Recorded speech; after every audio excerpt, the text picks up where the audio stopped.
En ocasiones aparecen hombres y nombres que convulsionan la época en la que les ha tocado vivir. Y en ese sentido el siglo XVI es fecundo, es pródigo en estos héroes. Héroes del libre pensamiento.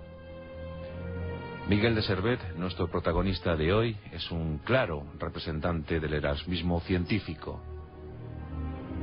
Aunque no tengo claro si era o se sentía seguidor de Erasmo de Rotterdam, pero desde luego sí que fue fiel a sus postulados, queriendo o no. En el siglo XVI, si nos centramos en España, ocurrieron cosas destacadísimas. Una de ellas, el imperio. Y desde luego lo que más convulsionó, lo que más agitó la actividad social europea fue la reforma religiosa, el protestantismo, el luteranismo, el calvinismo, diferentes corrientes cristianas que se segregaban de la oficial por tal o cual cuita. En 1517, Lutero, un antiguo fraile, clavó aquel edicto en la puerta de una iglesia en Wittenberg y dio paso a una suerte de enconadas disputas, de guerras tremendas, de sangre, de mucha sangre, que cubrió los territorios europeos. Era momento para la Santa Inquisición. Era la época en la que, por ser disonante, podías ir directamente a la hoguera.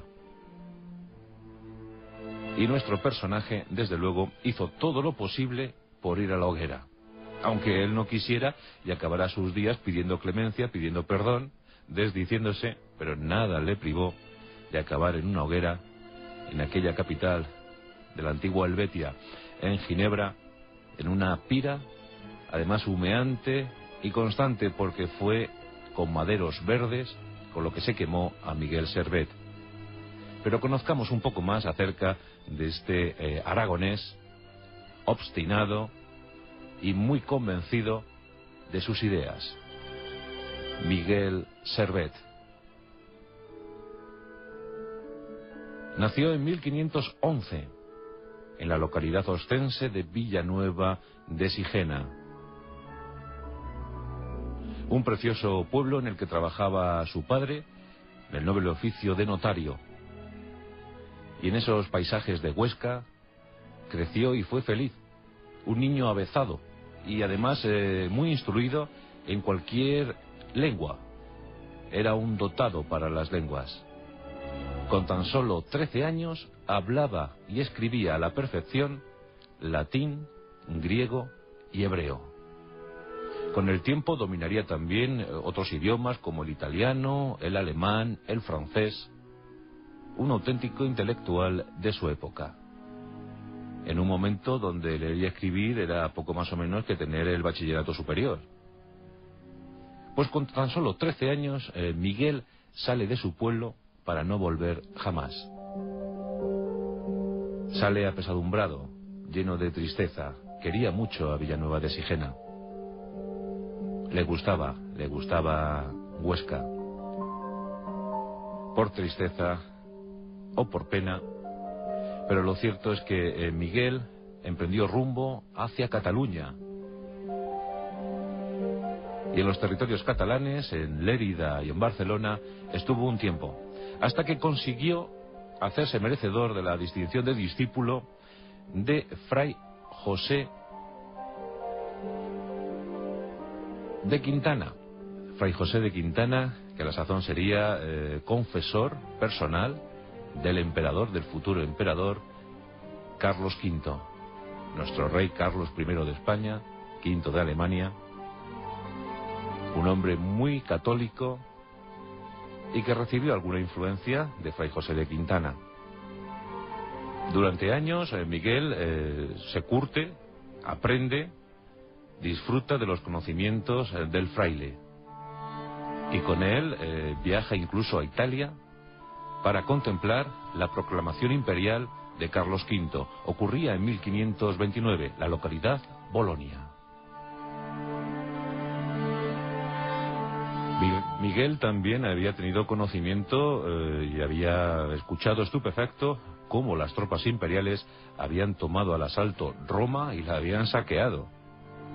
Allá en Roma fue donde los guardias suizos cerraron filas para proteger al Papa.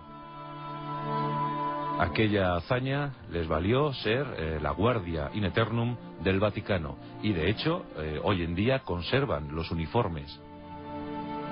Fue gracias a aquella acción, aquella defensa del Vaticano que hicieron los guardias suizos, gracias a eso pues perduraron en el tiempo y hoy en día les vemos en el Vaticano tal y como estaban vestidos en 1527, fecha del saqueo de Roma.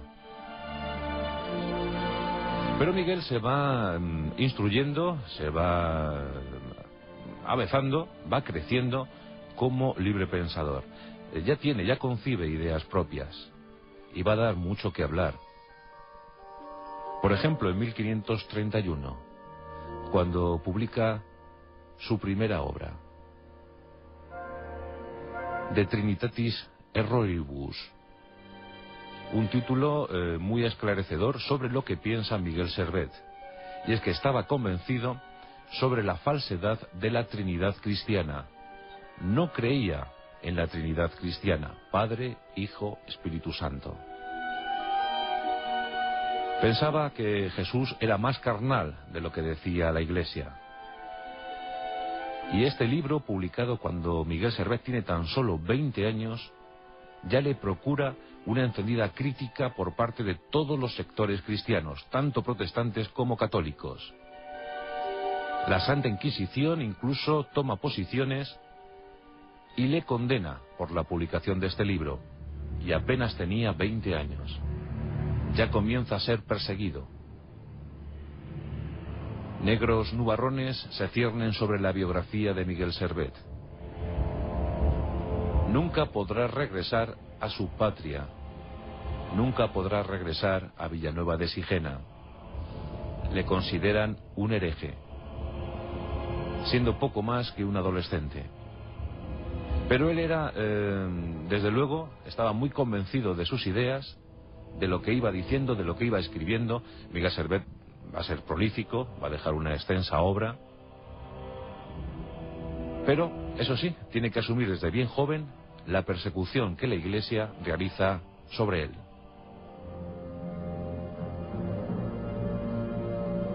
Y comienza un peregrinaje, un itinerario por buena parte de Europa. No solo Italia, sino Francia o Alemania, preferentemente Francia, donde las corrientes protestantes están anidando, están calando en el alma de algunas clases intelectuales. Y de ellas, de esas clases, de esas corrientes, de esas ideas, se deja impregnar. Francia, desde luego, es el santuario cultural para Miguel Servet. Casi todo el potencial cultural de Miguel Servet se concibe en Francia.